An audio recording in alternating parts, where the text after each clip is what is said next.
Welcome back. You're still watching Buy Now, Sell Now on ET Now. We're in the thick of the earnings season, so we have one more management lined up to talk about their quarterly performance. It's PNB Housing Finance. Mr. Neeraj Vyas, the MD CEO, joins us. Mr. Vyas, thank you so much for chatting with us on ET Now. You've incurred a loss of 242 crores this quarter, perhaps on account of higher provisions. Excluding provisions, if we look at it, the PAT starts at 122 crore, which is also lower than the street expectations. So, apart from COVID-19, what were the other factors that hit your profitability? See, COVID provision that we made this quarter is 471 crore. So, if you take the COVID provision out from the result of Q4, net of taxes, I would have ended the quarter 4 at 122 net profit.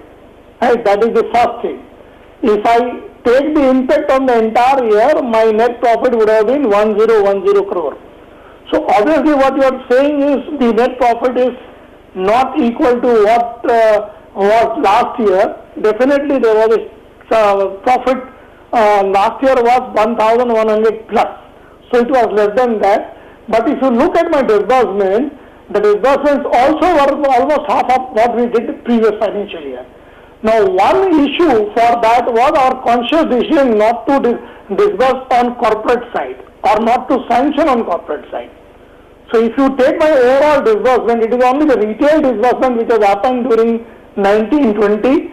There is almost negligible amount of disbursement in corporate side. So, when you are not doing any business in corporate side, the profits would be lower. Even on the retail side, if you see, during first quarter, we were very good. In the second quarter, that is June, except for 1 month, we were very aggressive. After that, as a matter of strategy, we brought it down. The disbursement in retail also were brought down.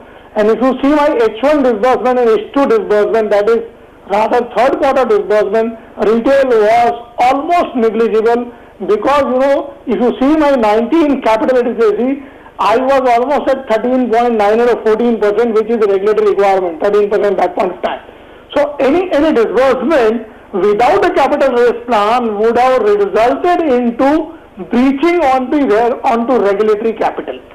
So, now, after that, I started myself into balance sheet management kind of thing. And if you see, these made primary assignment of almost 9,000 crore of retail book, and with that I have been able to manage my balance sheet.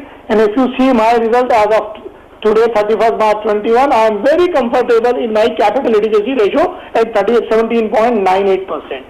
So these are the reasons for less than the expected number of disbursements, and consequently, if you are not doing business, the profit to the extent of that will go down. All right, thanks for that, sir. Also, your focus area for this company is in the retail segment, and the company has consciously degrown in the corporate segment. So will you continue to trim your exposure to corporates, and how low do you see this portion of your business dropping to? So see, we will continue not to do any corporate for this financial year. Our focus would be retail only. So we will be growing our book in retail. If you see at asset under management level, our retail loans have moved up from 78 to 82%, and the corporate have come down to 18%. So that strategy, same strategy will follow, and more retail we will do in middle income housing, that you call it, a mass housing as we call it internally, and that typically when a house loan, house price of say around 75 to 90 lakh, and a loan of 60 to 75 lakh. This is what our focus would be. And of course we have a product called Unnati, which is nothing but affordable housing product. So that will continue. That is not a big product, but we will continue to do that in affordable housing. So this would be the strategy for the purpose of business for 2021. But this is very clear that we will not be taking any exposure in corporate side. The asset quality trends that you see, given borrower profiles remain weak and the real estate sector also, which continues to be under immense stress, what is the increase in NPA that you anticipate over the next few quarters? See, that is why if you see my provision numbers, we have taken care of whatever stress which might come. So if you see my ECL losses, that is expected credit losses as per Ind AS, So we had seen our book, and as per Ind AS, I am required to classify my book into 3 stages. Stage 1 where there is no problem, stage 2 where you are seeing some stress, and stage 3 is NPA as we call it. In stage 1 we had 3 accounts which were showing some kind of stress, and therefore we moved this account from stage 1 to stage 2 deliberately and provided for that. So if you see my stage 2 accounts, they are almost around 900 crores, and out of that 30% provision is available. So on 900 crores I have provided for 30%, and as you say, the stress does not move directly from stage 1 to 3. It moves from stage 2 to 3. But the kind of provision you have provided and the account that you have reviewed, the both kind of movements can happen from 2 to 3 and from 2 to 1 also, which has happened in the past also.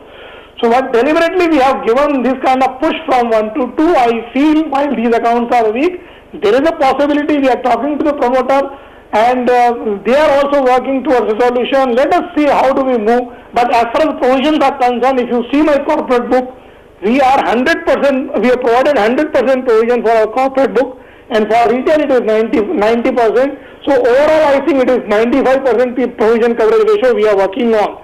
So provisions are sufficient. If any kind of unforeseen shocks are available, we will take a call at the appropriate time. But simultaneously the resolution strategies are also on. Like one of the bad accounts, we had it.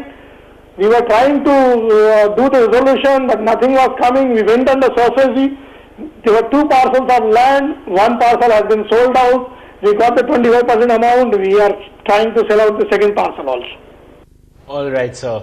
And last quarter you had mentioned something about a capital raise, and given that obviously your provisions have seen such a spike, could you update us on your capital raise plans and maybe a possible timeline for the same? See, our board had authorized the NRC to take a call on, not NRC, Stakeholder Relationship Committee, to raise capital and decide the mode. So all the 3 modes were approved. The quantum of capital stayed at the same 2,000 crores, and all the 3 modes like QIP, the preferential and the rights issue were authorized by the board for SRC to take a call. We were discussing various options, and initially we thought that we'll go for QIP and preferential route, but looking to macroeconomic conditions, particularly in the last quarter of the financial year, and the valuation that we have in the market, we decided that the first 2 options may not be workable because the amount available from the market would be too little. That would not help us. That is the QIP and preferential. So now we feel the best option in the change scenario, the best possible option is the rights issue. So we are talking to all the stakeholders on this, and we'll take a quick call maybe in 6 to 8 weeks time to decide which mode we are going to raise the capital. Mr. Vyas, before we let you go, I have to ask you to update us on the housing demand that you foresee. What would be your strategy in the post-COVID era? Within retail, which are the segments that you will be focusing on most? See, demand, if I tell you demand, we see during even lockdown also we got a lot of inquiries and applications from the retail customer. So I feel demand will remain, I won't say affordable housing, because if I say affordable housing, probably the message goes that only 25 lakh and below 25 lakh. I would use the word mass housing as I described to you. House costing around 75 to 90 lakh and the loan amount not exceeding 75 lakh. In that the demand will be there, and based on our experience, as I told you, in the month of April during lockdown itself, we got 1,300 loan applications. In the month of May, they've got almost around 3,000 applications. And in the month of May, out of new loan sanction, while the amount is very low, but still, just to show you the flavor of the way market is behaving, we have been able to disburse more than 200 crores out of the new loans. Where you have the lockdown, movements are not there, it is difficult to register your mortgage, registration offices are not open, but wherever it was available, wherever the customer movements were possible, and wherever our branches are working in full, if not full strength, at least 50% of the strength, we have been able to give sanction, and not only sanction, we have been able to disburse also more than 200 crores. So I don't think there will be a problem with the demand in this group. Our premium segment, there would be an issue with the demand, there would be issue with the pricing also. So demand would not be a problem, and as I mentioned, that will continue to, the retail would be our focused area. We will try to achieve a business of almost around 2,000 crore per month going maybe September, October onwards, provided the things get normalized and COVID is, COVID things come under control. Not fully under control, but the movement is permitted and the offices get opened. Mr. Vyas, thank you so much for taking time out and to talk to us about your performance and the way forward and what are the segments you'll be focusing on at PNB Housing Finance going ahead. Let's quickly see Tata Motors stock